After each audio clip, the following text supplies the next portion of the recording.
back to my channel. It's your girl Sean and I'm back for another video. So you're going to be sharing with you guys a letter that was sent to me from one of you. But before I get into all of that, I want you guys to support the movement by considering purchasing one of my books. Of course, I've written 3. The first one is called The Dating Game, How to Find Yourself While Looking for Mr. Right. My second book is called Breaking the Man Code, The Key to Unlocking His Heart. And my third book is called Getting Unstuck, How to Create the Life You've Always Wanted to Live. I'll be sure to link all 3 of my books below so you guys can check it out. And if you haven't already booked your ticket for my Single in the City brunch, which is going to be held at the end of this month, June 30th, then go ahead and do that while space is still available. I will link the information, the announcement video on the screen, and where you can get tickets, I'll be linking that below as well. Now, without any further ado, let's get started with today's video. Let's go get 'em. First of all, I just found your channel and I am hooked.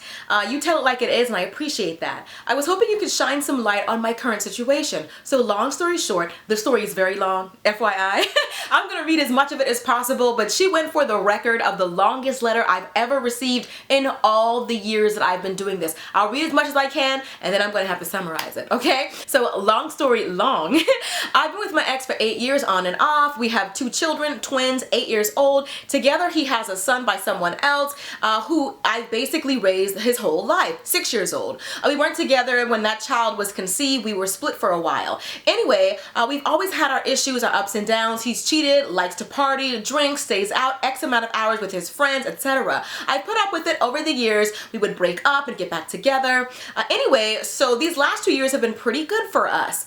Of course, we have the occasional fight, but for the most part, we've been pretty good and happy. We just got a brand new, bigger house together, our 3rd place together, and everything seemed great. Then, I unexpectedly got pregnant by accident. I switched up my current birth control for a new one. We were both very much done with having children. We were happy with our family of 5, but anyway, so I became pregnant and I was on the fence about what I was going to do and how I would break the news to him. He seemed okay at first, but as the days went on, he became more distant and cold towards me. I finally asked him what's up, and he broke it down and told me that he wasn't happy about the pregnancy at all. He was done having kids. He doesn't like that he didn't have control over his own life and had a say in it. And it's really made him rethink how he feels about me and our relationship, since it's always up and down all the time. And he's questioning why he hasn't at least thought about marriage or engaging with me after all this time, blah blah blah, etc. Blah blah blah. Okay, I'm gonna have to get you for that. So anyway, that blew up in my face, and honestly, I did not think he would react that way. We already have a family and been together for years, so what was the big deal about one more baby? Wow. I never saw us not together for the long haul, so I was confused, upset, and numb. A few days went by and I told him I was keeping the baby despite everything, and he agreed that we should definitely keep the baby, but doing so and all was probably forever break us up. He wanted to co-parent our children under the same roof, LOL. When we have broken up in the past before, we did this as well, and obviously it doesn't work. And I basically told him no, he needs to take his things and go. So he did. For the first time ever, he actually moved out. He got an apartment about 30 minutes away. When we would talk, we would only talk or text about the kids. He doesn't ask me anything about the pregnancy or the baby, so I leave it out. We told our kids that we're separating and they're okay with the adjustment so far, which they question every now and again. So here's the kicker. So fast forward, after he moves out, and I come to find out he's seeing his best friend. She's been his friend since before I met him. I confronted him about it, and he said that he has been withholding information from me. And when I asked him about it, he said that he does care about her. She's been his best friend for years, and they really get along very well. And when he looks into his future, she is who he sees himself with, and they're together. That killed me. So I'm gonna have to summarize it from here. So at one point, when the writer of the letter and her man were together, she found a text on her man's phone from this other woman saying, "I'm not sure if we should go to Hawaii." Now, when the writer of the letter confronted her man at the time about who is this and what do y'all mean y'all are going to Hawaii, he told her that it was a group trip and that he wasn't going after all. Eventually, the writer of the letter, her boyfriend, and this other girl, they went to Hawaii alone. And they didn't post any pictures on their social media or anything like that. And she found out later after the fact that they had always been really flirty whenever they're together. You know, sometimes when you break up, people start telling you everything. So to kind of find out they've always been flirty back and forth, because she felt uncomfortable basically like being with him or hanging out with him because of his relationship with his girlfriend. So she wants to know, what should she do? So as always, I'm going to be really honest and really blunt, because that's who I am and how I am. As I used to say all the time before these strawberry letters, opinions are like belly buttons. Everybody has one. This just happens to be mine. what really kind of stood out to me in your letter is the fact that you have 8-year-old twins, and you said that you guys were together for 8 years. And you also said that he had a child eventually, like 2 years into it when you guys were on a break, he had a 6-year-old. I think one of the reasons why your ex-boyfriend is so attracted to the other girl is because she represents a sort of freedom that you don't have and that he never had with you. Because if you've been together for 8 years and you have an 8-year-old set of twins, that means that you got pregnant almost right away. And so he's never had the chance to just run off and go to Hawaii with you. You've almost always been in a mom mode. And when a man is interested in a woman, of course he wants you to be a good mother, but he also wants you to be carefree, and there has to be a certain like sex appeal to it and all that. I'm being very blunt here, but I'm keeping it real. And any of my married ladies will tell you, when you have children, you have to work even harder to keep the sexy part alive. You don't want to always and only be seen as a mom. And I think the fact, one of the things that has drawn him to the other girl is that he gets to just pick up and go. They can go to Hawaii. Now, if I asked you right now, can you go to Hawaii? Your first thing will be like, well, who's gonna watch the twins and who's gonna watch my new baby? And you can't just pick up and go. That is not in any way giving him an excuse for it, but I feel like he may feel like he was trapped. My theory is, and of course I don't know because I wasn't there and I only have the details that you put in this letter, is that he may have initially felt trapped, but he was really into you and feeling you, and he stayed with the 8-year-old twins. And then when you took on the other child, the 6-year-old child that he has now, when you took that child on and was really motherly towards that, he really likes all of that. But he may have initially felt trapped. And then when you have the issue with the birth control issue, and like you said, what's the big deal? It's just another baby. Not to him, especially when he thought he was done. I think this made to him feel like the second time that you trapped him with children. And especially with you guys having a big house and all of that, and even the fact that you brushed over the fact that this man said to you, he doesn't know why he doesn't have the urge to want to marry you. He doesn't know why he has all those feelings towards you. That would have been my alarm bells would have went off and smoke signals would have went up. That would have been my wake-up call that I don't need to keep spending my time with somebody. I've already given you 8 years. 8 years and you're still not sure about me? So you guys are buying apartments together and you're going through the motions. Honestly, I think he may have been checked out of this relationship. Like you said in your letter, there's a lot of things that you overlooked because he was there all the time, because he was a decent father to the children. You said that he drinks all the time, that he was always out to X amount of time at night partying.